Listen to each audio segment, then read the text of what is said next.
welcome to another episode of Tiny Nest. I'm Kiva. And I'm Jake. This series is following our tiny house project from the early stages through to completion and beyond. In this episode, we go over some of the problems we had with our exterior siding and how we fixed them. We've noticed that our siding has contracted over the warmer months, and it's been particularly dry this year. That's because when we installed the siding in November, even though we were really careful not to get it wet, it's a particularly damp time of the year. This means that the moisture content of the siding is high and it's at its maximum expanded size. And now that it's contracted, there's a couple issues. One thing that's not really a problem but is kind of annoying is when we installed the tongue and groove siding, we installed it so the pieces fit snugly together and the groove of the top piece covered the nails of the bottom. And now that it's contracted, the nails are now exposed. The first thing that we noticed that actually is a problem is this. Even though no water can get in, it is a breach of the siding where bugs could get in.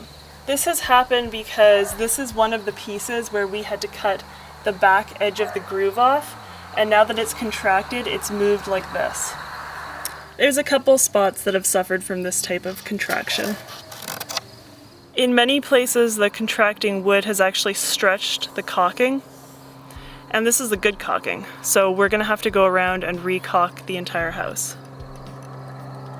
This joint wasn't perfect, but it was pretty good. And now with the contracting, this piece being scooped and this piece being straight has made the difference even more now. So we'll have to caulk in there too. So these pieces have really separated, and it's because both of them are scooped. So we're gonna have to get a screw to suck those back down.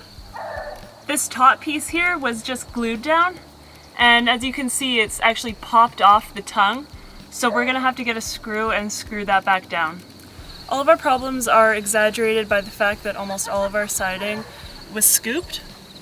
In hindsight, we should have rejected it and taken it back for straight ones, but we didn't even realize that was strange until we went to pick up more siding later on and they were all perfectly straight. And now we're dealing with the consequences of having started with already warped siding that's warping more with the different moisture changes. All right, flash forward in time. What you just saw was after several months of very dry weather, and right now we're at the end of several months of very wet weather. And what's happened is the siding has taken on some moisture during this wet time and expanded again, and it's actually closed the seams, and it's closer to how it was when we first installed it. So after having gone through a whole cycle of expansion and contraction, we realized that this is actually a good thing that we installed it when it was at a more expanded state, because now the worst thing that could possibly happen is that it will contract and possibly open up some seams at the driest part of the year. And then on the wet part, of course, it will expand and close those seams again. So it's sort of inadvertently adapting appropriately to the conditions that it's subjected to. If we had done the reverse and installed it tight when it was in a more contracted state, when the wet weather came and it took on moisture and tried to expand, it would have nowhere to go, and that's when you can get buckling, and we'd have all sorts of things popping open, and of course that would be at the wettest time of the year when the siding is needed the most. So we did re-caulk the entire house. It wasn't that hard because the wood was dry and we were using the better stuff. And in some cases, the contraction of the wood had caused a board to actually pull away from, say, some trim, and there was a gap between the board and the trim. And so when we caulked, we would be sort of filling into that space. And now that the boards have expanded again, they've actually pressed against that caulking to try to close the gap. And that's only made the seal even better because the board is now pressing tightly, forming sort of a gasket against it. So just to show how some of the spots we fixed turned out, here's the board that was sticking out like this. So we got a screw in there to suck it down, and then we covered the screw with wood filler and put some stain over it. You can still see that something has been done to it, but it is held nicely in place and has been so for numerous months now. Here's the seam with the scooped board and the straight board, and you can see that the caulking is actually bulging out, and that's again because the boards have expanded and pressed against each other, so that's a really good seal. So here's where the boards had actually flexed and come completely apart. So we used screws at several intervals and tightened them alternatingly until we kind of squeezed it back into place. And then once it was kind of where we wanted it, we again covered the screws, like we sunk the screws in, filled in the resulting divot with wood filler, and put some stain over it. They're definitely visible, but not really that noticeable from a distance.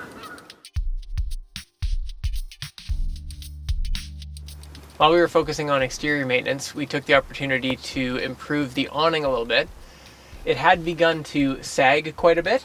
It was still functional, but we wanted to do something about it before it got too bad. So we took it down, flipped it over, and put some weight on it to counter the sagging.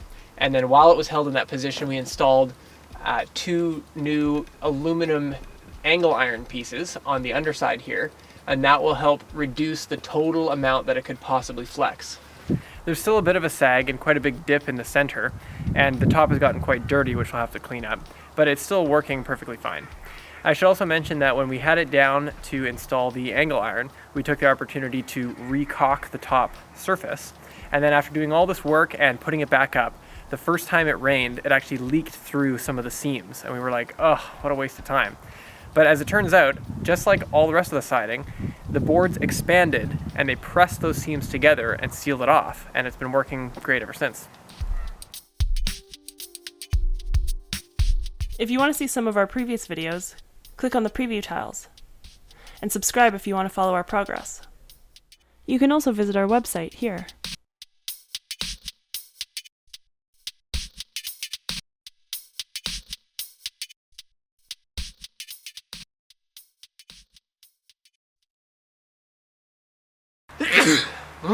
In this episode, we go over some of the... Man, it's so bright. We go over some of the problems we had with... Oh man, I can't look there. With our exterior siding and how we fixed them. That was terrible. Let's watch it. Are you a squinty McSquinter?